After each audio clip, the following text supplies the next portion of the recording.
I won't give up. I won't give up. I won't give in. I won't give in. And I won't stop until I win. And I won't stop until I win. Now point your fingers to the ceiling all the way up. And I want you to say, I'm going all the way up. I'm going all the way up. Come on, I want you to say it like you believe it. Point all the way high and say, I'm going all the way up. I'm going all the way up. I'm going all the way up. I'm going all the way up. I'm going all the way up. I'm going all the way up.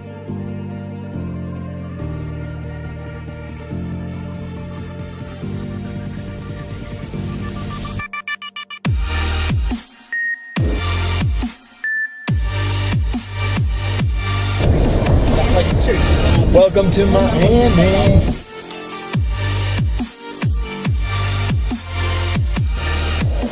Whatever comes to my mind at that moment. We have to chase something that's everlasting. And you want to know what that is? It's legacy. What are you going to leave here after you're dead and gone? And most of the time when people have forgotten about you. Most people leave liabilities when they die. I want to leave a legacy when I die. And that's what you should want to do. What you should want to do too is leave a legacy. When you're long gone and people have forgotten about you, they won't be able to forget about you because you've left your mark on this earth. You've stamped this earth with your presence and what you've been doing it with your life. And you've made a difference in people's lives. But you want to know what my main dream was? My main dream was wondering if a woman was ever going to love me like this. You know why? Because I felt like damaged goods. I felt like, God, you got it wrong. You got it all wrong. You got to do me over. I need a do-over. How many of you ever felt by showing hands like you need a do-over in life? Right? We all have.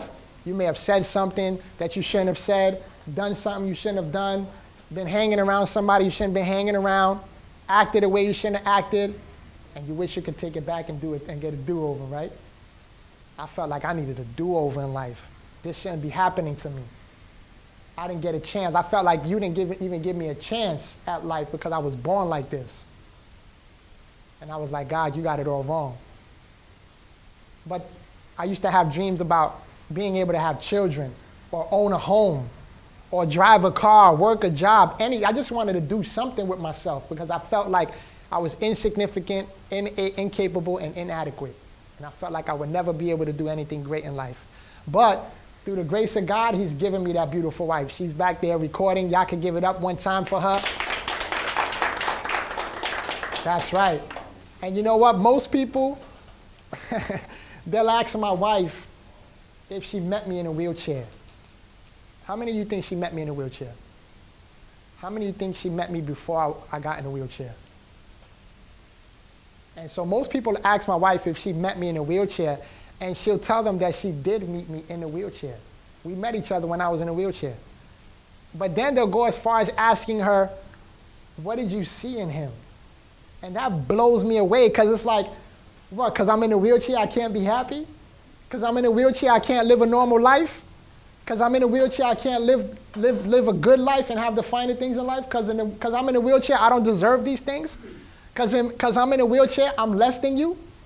And I love her response because every time they ask her that question like, did you meet him in a wheelchair and what do you see in him? I love her response because she'll say, you see, the problem is that when most people meet my husband, they see his disabilities. But when I met my husband, I saw his different abilities. And that's what I fell in love with. Because everybody has different abilities. Everybody has something to bring to the table. And so my wife and I, we started a company called Indispensable Now. And the word indispensable for me has a great meaning. And it means something for me, my life. That's why I named my company Indispensable. Because the word indispensable by definition means being absolutely necessary, very important, and non-replaceable. 3 things that I did not feel when I was your age. I felt the complete opposite.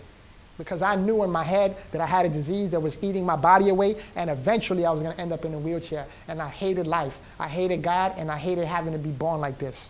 And I was angry with everyone. I was angry with society. I was angry with my family. I was like, this shouldn't be happening to me. No one should deserve to be born like this and have to live a life like this. And I was angry. So I said, when I got older, I said, what can I do to make a difference? And so I created this company called Indispensable Now, not only to help youth, but adults, because you believe it or not, there's a lot of adults that don't have it together, that they don't have their act together. And so when you can understand that you're absolutely necessary, very important, and non-replaceable, it's going to change the game for you. Because you have special talents, gifts, and abilities that you can bring to the table that no one else can bring, because only you were born with them. And that's what changed the game for me. That's when I said, you know what, I'm in a wheelchair, but you know what? I was focusing on all the things that I couldn't do and all the things that I didn't have the ability to do. And when I switched my mindset and said, what can I do? What do I have? And what can I use? That's what changed my life. Because I started realizing, okay, I may not be able to lift my hands above my head. I may not be able to bend over and tie my shoes anymore. I may not be able to get dressed on my own anymore. But you know what? I still have a voice. And I can use my voice to make a difference in the lives of everybody I come in contact with. And sometimes I don't even have to speak to make a difference. Sometimes when people see me in this wheelchair and see the smile on my face and the attitude and the personality that I have, it impacts them without me even knowing. You know how many people come up to my wife and I? We'll be at restaurants and people will come up and be like, you know what? Keep that smile on your face. Keep doing what you're doing. There's something different about you. There's something unique about you. And you just inspired me.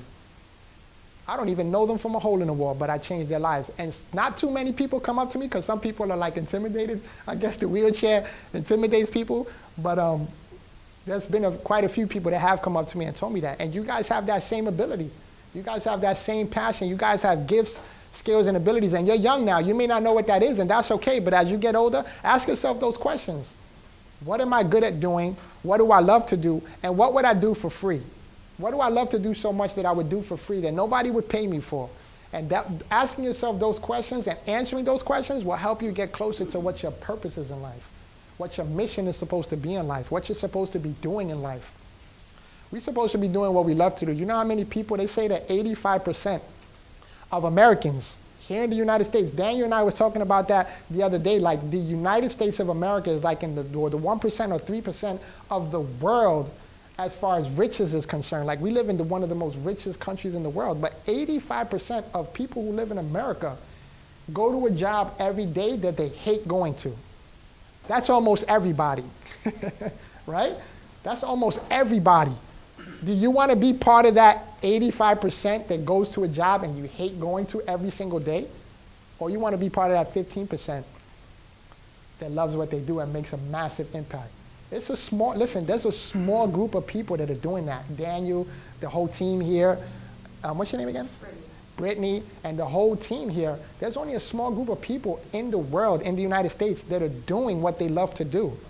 You should want to be one of those people.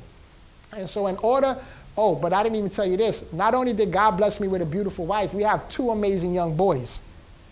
We have two children, 17 and 18. My oldest son, 18, he's graduating fire academy at the end of this month to be a firefighter. My youngest son, he's still in high school. He's a senior. He'll be graduating this year. He's going to probably fall into the fire academy career as well. But we've been blessed with two amazing young boys. Tell me God didn't know what he was doing, that I needed two healthy young men to be able to lift me up.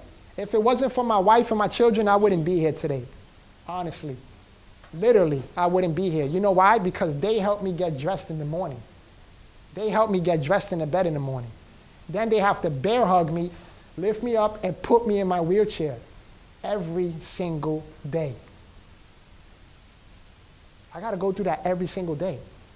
You think if I wanted to make an excuse and be like, you know what, my legs hurt today, I don't want to get up, I don't want to get in the wheelchair, I'd be able to do that and nobody judge me. Would you agree?